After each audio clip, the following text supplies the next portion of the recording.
श्वेता महारा के ring ceremony में भोजपुरी के सुपरस्टार पहुंचे हैं। सबसे पहले आप लोगों को दिखाते हैं कि ये रिंग सेरेमनी कैसे हुआ है। आप लोग अपनी स्क्रीन में इस वीडियो को देख पा रहे होंगे। तो इसमें वेद शर्मा है जो श्वेता महारा के हस्बैंड बनने वाले हैं और उसी का ये रिंग सेरेमनी का वीडियो है। और आइए अब आप लोगों को दिखाते हैं कि सबसे पहले इस रिंग सेरेमनी में खेसारी लाल यादव का एंट्री कैसे होता है। आप लोग देख पा रहे हैं कि खेसारी लाल यादव का एंट्री जोरदार तरीके से रिंग सेरेमनी में खेसारी लाल यादव का एंट्री हो रहा है। तो देख रहे हैं ना कितनी भीड़ है।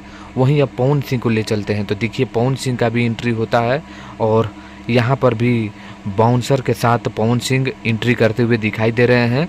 तो ये रिंग सेरेमनी का फुटेज और वीडियो था, मुझे लगा आप लोगों को दिखाना चाहिए, श्वेता महारा का था। तो आइए अब खेसारी लाल यादव इस पर क्या कहे हैं सुनिए। समय का हीरो भी बनेगा और हो सकता है कि अब जल्दी आप बड़ी फुर्सत से दोहरा के बना।